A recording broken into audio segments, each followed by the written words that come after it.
मतगणना को लेकर सभी तैयारियां पूरी। कल सुबह 8 बजे से शुरू होगी मतगणना की प्रक्रिया। प्रदेश में 884 टेबल पर होगी ईवीएम के मतों की गणना।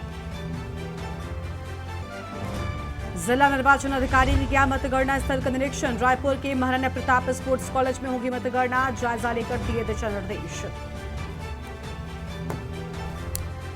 आज से टोल प्लाजा से गुजरने पर चुकाने होंगे अधिक पैसे। 5 से 10% अधिक कटेगी रकम। सभी टोल प्लाजा पर बढ़ी हुई दरें कल से हो रही लागू। हल्द्वानी के लोगों के लिए खुशखबरी, बेहतर होगी बिजली आपूर्ति की व्यवस्था। 3 उपकेंद्रों को अपग्रेड करने की तैयारी। सिविल स्वयं के जंगल से आरक्षित वन में फैली आग। चपेट में आए ग्रामीणों के सेब के बगीचे। लाखों की संपत्ति हुई खाक।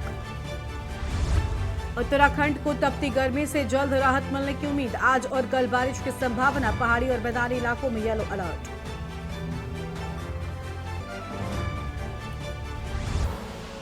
आप देख रहे हैं के न्यूज, खबरों का सारथी।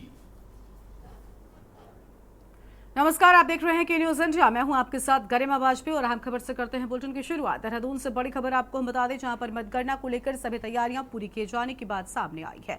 राज्य निर्वाचन आयोग ने सभी तैयारियां पूरी कर ली है और कल सुबह 8 बजे से मतगणना की प्रक्रिया शुरू होगी। प्रदेश में 884 टेबल पर होगी ईवीएम के मतों की गणना। डाक मतपत्रों की गिनती के लिए लगाई गई 218 टेबल। मतगणना के लिए 5500 से ज्यादा कर्मचारियों की तैनाती। उत्तराखंड की 5 सीटों के लिए 19 अप्रैल को हुआ था मतदान। बड़ी खबर आपको हम बता रहे हैं, जहां पर गिनती के लिए 218 टेबल लगाए जाने के बाद मतगणना के लिए 5500 से ज्यादा कर्मचारियों की तैनाती की बात सामने आई है।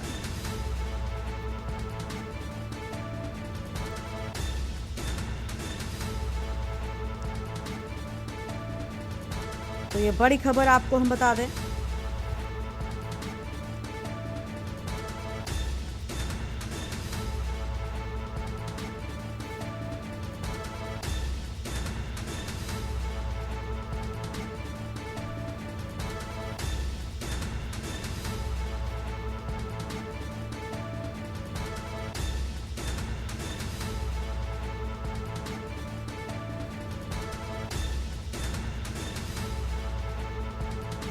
आम खबर आपको बता दें, 5 सीटों के लिए 19 अप्रैल को हुआ था मतदान और कल होगी मतगणना।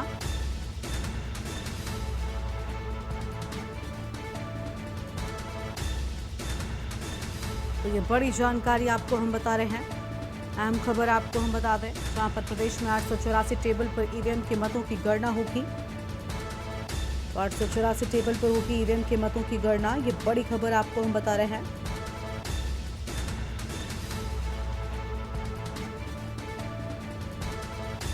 फिलहाल यह अहम जानकारी। मतगणना के लिए 5500 से ज्यादा कर्मचारियों को लेकर अहम बात सामने आई है और कल मतगणना की हो जाएगी शुरुआत। बड़ी खबर आपको हम बता रहे हैं।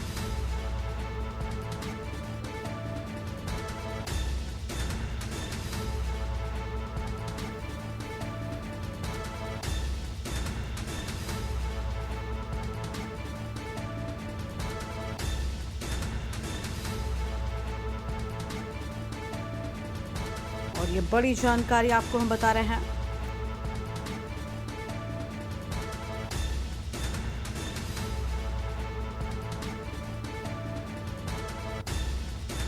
उत्तराखंड की 5 सीटों के लिए 19 अप्रैल को मतदान हुआ था और अब मतगणना को लेकर सभी तैयारियां भी पूरी कर ली गई हैं। और अंकित काला हमारे साथ में इसी खबर पर बातचीत के लिए जुड़ चुके हैं। अंकित, राज्य निर्वाचन आयोग की ओर से सभी तैयारियां हो चुकी हैं। कल सुबह 8 बजे से मतगणना की शुरुआत हो जाएगी।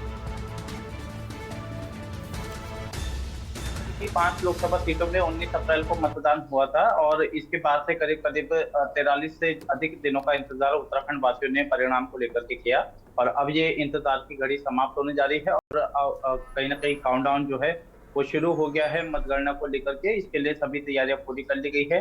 राज्य निर्वाचन आयोग की ओर से इसको लेकर के 884 टेबलें तैयार की गई है और इसके अलावा सुबह 8 बजे से मतगणना की प्रक्रिया शुरू होगी।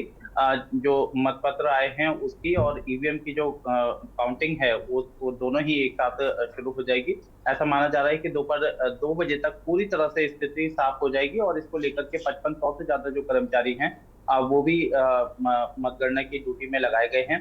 सभी अधिकारियों और कर्मचारियों को किसी प्रकार की लापरवाही न बरतने के निर्देश दिए हैं। इसके अलावा सीसीटीवी के माध्यम से और 3 लेयर सिक्योरिटी जो है वो मतगणना स्थल की कराई गई है गरिमा। तो शासन प्रशासन ने सुरक्षा व्यवस्था समेत तमाम जो इंतजाम है वो पूरे कर लिए गए हैं और अब जो इंतजार की घड़ियां हैं वो संपन्न होने जा रही है, क्योंकि प्रदेश की जो 5 लोकसभा सीटों के परिणाम हैं वो कल डिक्लेयर होने वाले हैं। इसके अलावा देश के अन्य राज्यों में भी मतगणना होने वाली है। तो इसको लेकर के राज्य निर्वाचन आयोग की ओर से जो सभी तैयारियां हैं वो पूरी कर ली गई है और बड़ी संख्या में जो कर्मचारी हैं वो मतगणना की ड्यूटी में लगाए गए हैं। इससे पहले ही मतगणना से पहले ही जिस तरीके से एग्जिट पोल के आंकड़े सामने आए हैं उसको लेकर के भाजपा काफी उत्साहित है। इस एग्जिट पोल में उत्तराखंड की 5 लोकसभा सीटों से जो कांग्रेस का टुकड़ा है वो साफ होने का दावा किया जा रहा है और भाजपा इसको लेकर के काफी आशान्वित है कि एक बार फिर से नरेंद्र मोदी की सरकार जो है वो देश में बनने जा रही है। और हालांकि कांग्रेस का ये कहना है कि जो जनता का जो परिणाम है वो कल देखने को मिलेगा। एग्जिट पोल के परिणाम पर कांग्रेस को भरोसा नहीं है। इस तरीके से तमाम राजनीतिक दल अपनी तरफ से दावे भी कर रहे हैं, लेकिन इन सबके बीच में जो मतगणना है कल सुबह 8 बजे से ये प्रारंभ होने वाली है और करीब 43 दिनों के लंबे इंतजार के बाद अब उत्तराखंड वासियों का ये इंतजार खत्म होने जा रहा है कि आखिर राज्य की जो 5 लोकसभा सीटें हैं उसमें किस सांसद को विजय मिलने वाली है और देश में किसकी सरकार बनने वाली है, इस पर भी सस्पेंस कल खत्म होने जा रहा है। बिल्कुल साफ तौर पर सस्पेंस खत्म होने वाला है और अब कल सब कुछ साफ हो जाएगा, तस्वीर साफ हो जाएगी कि आखिर जनता ने किसके वादों पर कितना विश्वास दिखाया है। शुक्रिया अंकित आपका हमारे साथ जुड़ने के लिए और अहम जानकारी के लिए। तो बड़ी खबर जहां प्रदेश में मतगणना को लेकर सभी तैयारियां पूरी कर ली गई हैं, बड़ी जानकारी आपको हम बता रहे हैं। सभी तैयारियां पूरी हो चुकी हैं और डाक मतपत्रों की गिनती के लिए भी 218 टेबल लगा दी गई है। तो ये बड़ी खबर आपको हम बता दें, मतगणना के लिए 5500 से अधिक कर्मचारियों की तैयारी की बात भी सामने आई है। 5 सीटों के लिए 19 अप्रैल को हुआ था मतदान। तो 5 सीटों के लिए 19 अप्रैल को मतदान हुआ था और देहरादून से खबर, मतगणना को लेकर सभी तैयारियां पूरी कर ली गई है। तो ये बड़ी जानकारी आपको हम बता रहे हैं, राज्य निर्वाचन आयोग ने सभी तैयारियां पूरी कर ली है।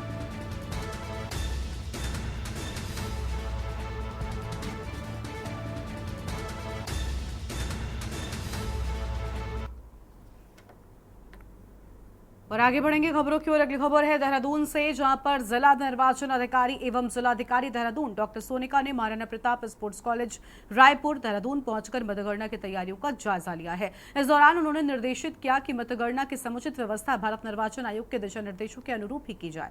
उन्होंने कहा कि मतगणना स्थल पर मूलभूत सुविधा, पेयजल, विद्युत की व्यवस्था के साथ ही शौचालय और साफ सफाई की समुचित व्यवस्थाएं सुगम बनाई जाए।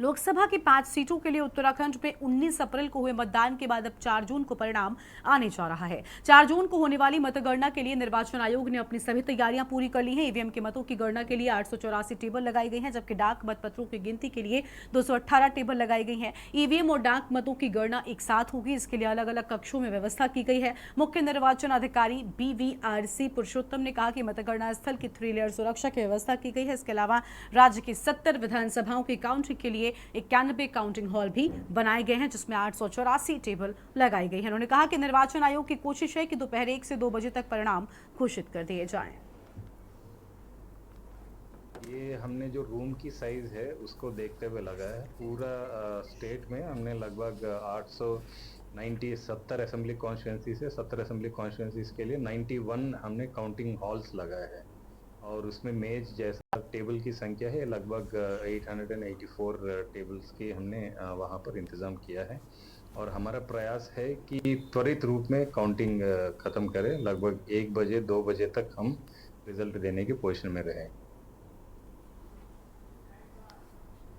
उत्तराखंड में तपती गर्मी से एक बार फिर राहत मिलने की उम्मीद है। दरअसल मौसम विभाग ने 3 जून को राज्य के पर्वतीय क्षेत्रों जबकि 4 जून से पूरे प्रदेश में बारिश की संभावना जताई है। मौसम विज्ञान केंद्र देहरादून के निदेशक डॉक्टर विक्रम सिंह ने रविवार को कहा कि 3 जून से उत्तरकाशी, रुद्रप्रयाग, चमोली, बागेश्वर और पिथौरागढ़ में हल्की से मध्यम बारिश होने के आसार हैं। इन जिलों में 40 किलोमीटर प्रति घंटे की रफ्तार से हवाएं चलने का येलो अलर्ट जारी किया गया है। अन्य जिलों में मौसम शुष्क रहेगा और उन्होंने कहा कि अब प्रदेश में तापमान बढ़ने की संभावना नहीं है।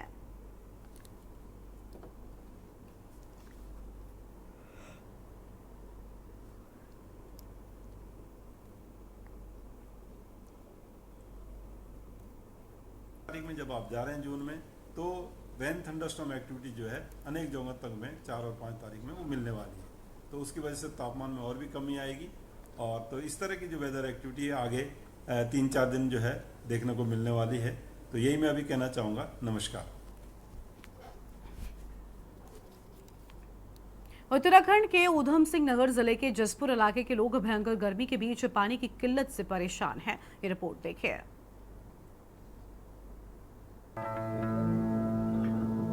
उत्तराखंड के ऊधम सिंह नगर जिले के जसपुर इलाके के लोग भयंकर गर्मी के बीच पानी की किल्लत से परेशान हैं।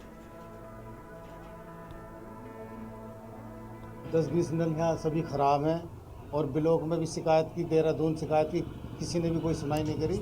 और जो है रास्ते में जाने आने वाले लोग ऐसे ही बेचारे आते हैं, जब पानी नहीं निकलता तो वापस चले जाते हैं। बहुत समस्या है, कोई सुनने के लिए तैयार नहीं है। लोगों की परेशानी को देखते हुए जिला प्रशासन ने सभी ट्यूबवेलों की जांच कराने का भरोसा दिलाया है। कुछ जगह जो हैंडपम्प्स हैं हमारे, जो पतरामपुर की तरफ, बड़े बेवाला की तरफ, निजामगढ़ की तरफ, तो उसके लिए संबंधित विभागों को तुरंत निर्देशित किए गए कि उसको चेक करें और उसको ठीक करने के लिए जो भी प्रयास हैं या जो भी कार्रवाई की जानी है वो तुरंत उस पर करें, क्योंकि इस समय भयंकर गर्मी पड़ रही है और शासन की तरफ से भी माननीय मुख्यमंत्री द्वारा और माननीय जिलाधिकारी महोदय द्वारा इसमें सभी विभागों को इसमें आपदा की मीटिंग बुलाई गई थी। उसमें भी निर्देशित किया गया था कि पानी को लेकर किसी तरह का समझौता नहीं किया जाएगा। जहाँ भी जो कार्रवाई होनी है उसको तत्काल करें। अधिकारियों के वादे पर लोगों को भी एतबार है। उन्हें उम्मीद है कि जल्द ही उनकी पानी की परेशानी को दूर किया जाएगा।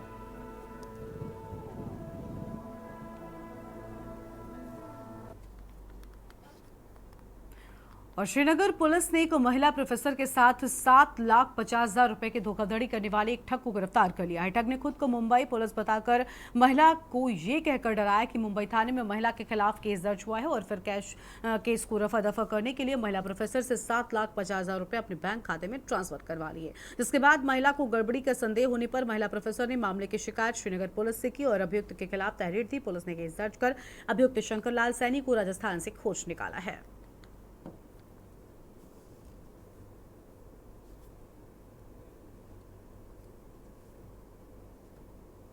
साइबर अपराध में आजकल एक गैंग सक्रिय हुई है, जिसमें इस गैंग के द्वारा लोगों को फर्जी मैसेज या कॉल करके परेशान किया जाता है और उनसे पैसे भी एक्सटॉर्ट किए जाते हैं। इसी गैंग के द्वारा एक वादिनी के साथ, जो कि कोतवाली श्रीनगर की निवासी हैं, उनके साथ एक्सटॉर्शन किया जा रहा था, जिसकी कंप्लेंट उन्होंने पुलिस को की और हम लोगों ने मुकदमा पंजीकृत किया गया। मुकदमा पंजीकृत करने के बाद इस गैंग को हमने लोकेट किया, जो कि राजस्थान के रहने वाले थे। इसमें एक मुख्य सदस्य को आज हमारी टीम के द्वारा राजस्थान से गिरफ्तार किया गया है और आज उनको गिरफ्तार करके माननीय न्यायालय में पेश किया जा रहा है। इसी कड़ी में मेरा सभी से अनुरोध है, यदि आपको कोई इस प्रकार की गैंग के द्वारा अप्रोच किया जाता है, आपको मैसेज या कॉल करके परेशान किया जाता है, एक्सटॉर्शन करने का प्रयास किया जाता है, तो इसकी सूचना अवश्य लोकल पुलिस थाने को दें।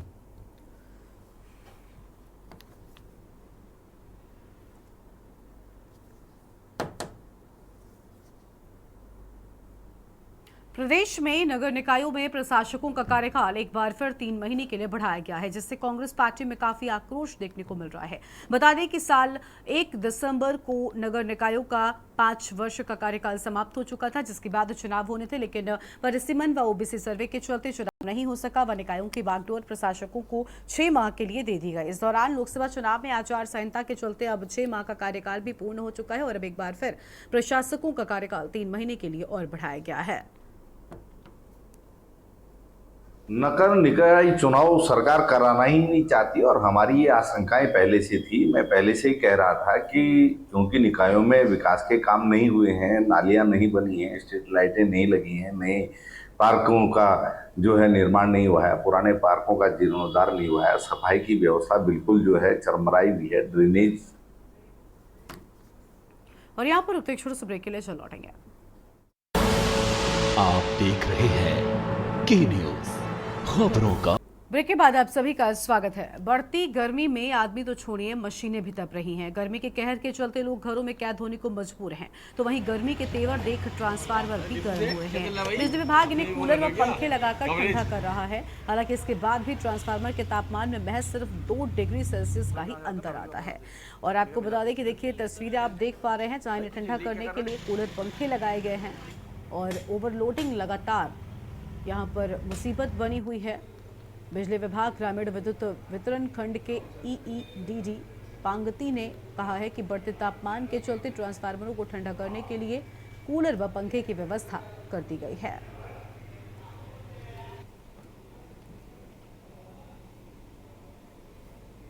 नमस्कार, मैं दीपक अधिकारी, आप देख रहे हैं के न्यूज। इस टाइम अगर हल्द्वानी के विद्युत विभाग के कार्यालय पे तो देख सकते हैं किस प्रकार से जो ट्रांसफार्मर है उस पर कहीं ना कहीं कूलर और पंखों से उसको ठंडा किया जा रहा है, क्योंकि भीषण गर्मी के चलते जहां लोग घरों में कैद हो गए हैं, जिसको लेके कहीं विद्युत विभाग की भी पूरी तैयारियाँ हैं। अगर विद्युत विभाग द्वारा लगातार तमाम चीज़ें यहाँ पे की जा रही है, तमाम विद्युत विभाग द्वारा लगातार जो मॉनिटरिंग की जा रही है। मैं दिखाना चाहूँगा किस प्रकार से ये कूलर लगाए पड़े हैं, ये बड़े बड़े ट्रांसफार्मर है, ट्रांसफार्मर के बगल में कूलर लगाया, क्योंकि जिस प्रकार से भीषण गर्मी लगातार बढ़ रही है, जिसको लेके कहीं ना कहीं बार बार ट्रांसफार्मर फूक गए हैं, कई लाइनें फूक गई हैं। आखिरकार गर्मी के चलते लगातार जहां लोग घरों में बंद होकर रह गए हैं, जिसको लेके कहीं ना कहीं जब इंसानों को कूलर पंखे की ज़रूरत है, तो कहीं ना कहीं विभागों द्वारा जो ट्रांसफार्मर बड़े बड़े ट्रांसफार्मर हैं उनको कहीं ना कहीं ठंडा करने के लिए वहाँ पे कूलर लगाए गए हैं। अब देखने वाली बात ये होगी कि कब तक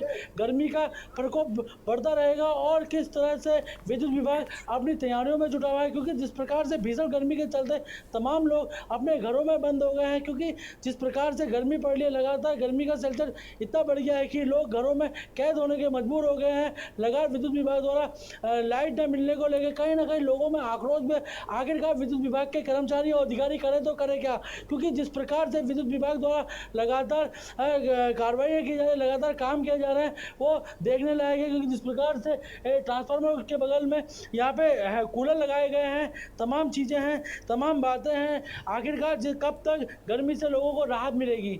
दीपक अधिकारी, के न्यूज़ के लिए हल्द्वानी। रामनगर रचनात्मक शिक्षक मंडल की पहल पर जश्न बचपन के तहत एमपी इंटर कॉलेज में 29 मई से चल रही थिएटर कार्यशाला का आज विधिवत समापन हो गया। दिल्ली से आए वरिष्ठ रंगकर्मी प्रेम संगवारी की परिकल्पना एवं निर्देशन में प्रस्तुत नाटक की वर्तमान व्यवस्था पर करारा प्रहार किया है। कार्यक्रम के मुख्य अतिथि देवभूमि मीडिया क्लब के अध्यक्ष जितेंद्र पकनैन ने बच्चों द्वारा प्रस्तुत किए गए कार्यक्रमों की जमकर प्रशंसा की है। रचनात्मक शिक्षक मंडल की पहल पर हर साल हम लोग ग्रीष्मावकाश और जाड़ों की छुट्टियों में थिएटर, सिनेमा, पेंटिंग आदि की वर्कशॉप करते हैं। इसी क्रम में ये 5 दिवसीय ये थिएटर कार्यशाला थी, जिसमें दिल्ली से आए हुए थिएटर एक्सपर्ट प्रेम संगवारी जी ने 5 दिन तक 40 से अधिक बच्चों को थिएटर के जानकारियाँ दी और आज बच्चों ने प्रख्यात व्यंग्यकार हरिशंकर परशाई की कहानी इंस्पेक्टर मातादीन को का नाट्य रूपांतरण प्रस्तुत किया। नहीं, ये बहुत अच्छा कार्यक्रम हुआ और ये समय समय पर होते रहना चाहिए। इससे बच्चों की प्रतिभा निखरती है और पता चलता है बच्चों को क्या होता है करके। और छुट्टियों के मौसम में ऐसा कार्यक्रम हर साल कराते हैं रचनात्मक शिक्षक मंडल। मैं उनको भी बधाई देता हूँ और ऐसे कार्यक्रम हर बार होते रहते हैं।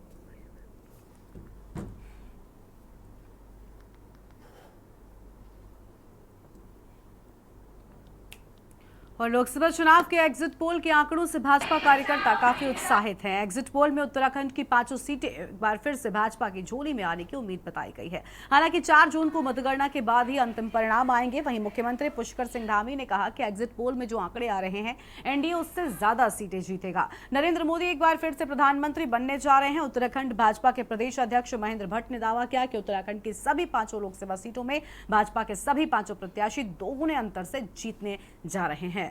और आज सिद्ध हो गया है कि सेवा, सुशासन व गरीब कल्याण की नीति पर जनता ने मोहर लगाई है।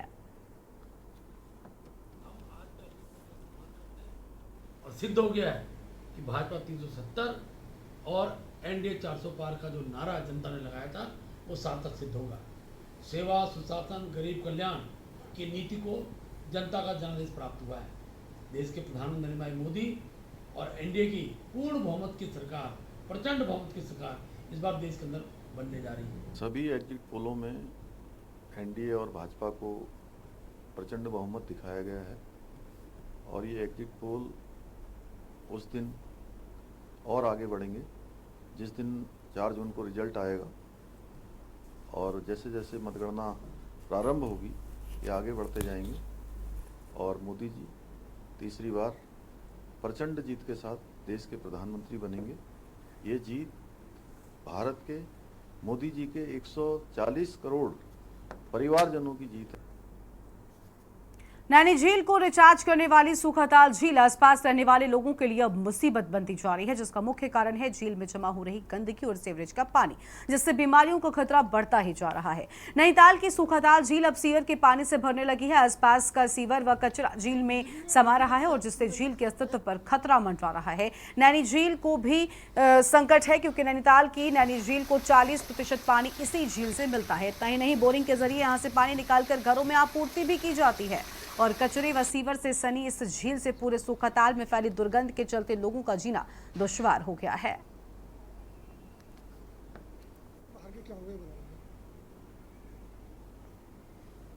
अगर रीट लगाई गई थी, कम से कम जो पैसा खर्च हुआ उसको यूटिलाइज हो जाना चाहिए था। लेक को एक स्वरूप दिया जाना था जो पर्यटकों के लिए एक आकर्षण का केंद्र हो सकती थी।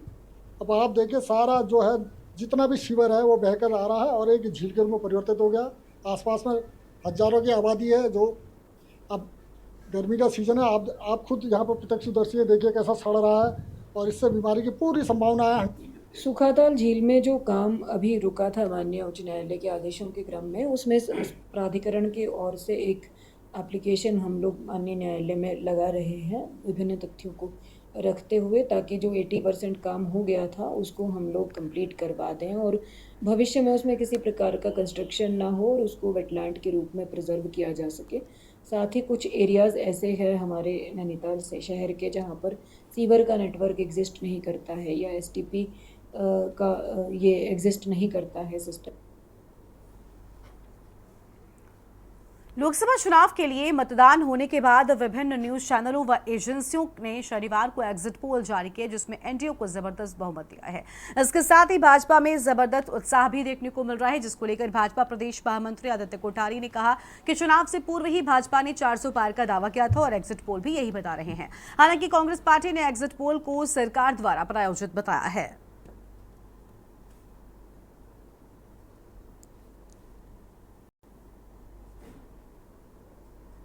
जो भी एग्जिट पोल आए हैं वो अप्रत्याशित नहीं है। हमको पहले से ही ऐसी उम्मीद थी कि ये सरकार द्वारा प्रायोजित एग्जिट पोल हैं और सरकारी एग्जिट पोल हैं। ये ऐसे आने पे तो भाजपा की बढ़त दिखाएंगे ही, लेकिन जो है हमारा कहना ये है कि जनता के एग्जिट पोल 4 तारीख को आएंगे और चुनावी नतीजों का हमें इंतजार करना चाहिए। और जिस तरीके से देश की जनता इस समय सरकार को बदलने के मूड में है, निश्चित तौर पर इंडिया गठबंधन को जो है प्रचंड बहुमत मिलेगा और इंडिया गठबंधन सरकार जो है बनाएगी। और अब देखिए मात्र 1 दिन बीच में बचा है और मैं समझता हूं कि अगर 1-2 एजेंसीज अगर कोई इस बात को कहती तो इसमें कोई बात भी की जा सकती थी। सारी एजेंसियां, जितने भी सर्वे करने वाली एजेंसियां हैं, एग्जिट पोल जिन ने डिक्लेयर किया है, लगभग सभी एजेंसीज ने यही बात कही है कि 450 के आसपास भारतीय जनता पार्टी और एनडीए गठबंधन सीटें जीत रहा है। तो हरीश राव जी क्या बोलेंगे? अगर कुछ कहती भी है तो मुझे लगता है कि केवल एक दिन का समय कल 3 तारीख के बीच में है। 4 तारीख को तो परिणाम आने हैं, सबके सामने आने हैं। बढ़ती गर्मी से प्रदेशवासियों को अब राहत मिलने वाली है। मौसम विज्ञान केंद्र की ताजा अपडेट के अनुसार आज से प्रदेश में रेन एवं थंडरस्टॉर्म एक्टिविटी से बढ़ती गर्मी व हीट वेव से लोगों को राहत मिलने वाली है। मौसम विज्ञान केंद्र के निदेशक विक्रम सिंह ने कहा कि आने वाले 1-2 दिनों तक रेन और थंडरस्टॉर्म की एक्टिविटी प्रदेश के पर्वतीय व मैदानी इलाकों में होने वाली है और करीब 4 से 5 जून तक ऐसी स्थिति बनी रहेगी, जिससे तापमान में भी कमी आएगी और हीट वेव कंडीशन नहीं रहेगी।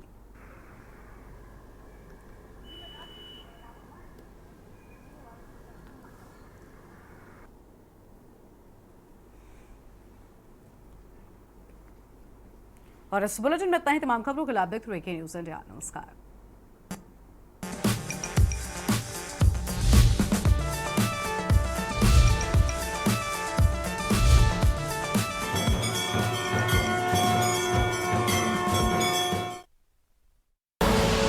आप देख रहे हैं के न्यूज़, खबरों का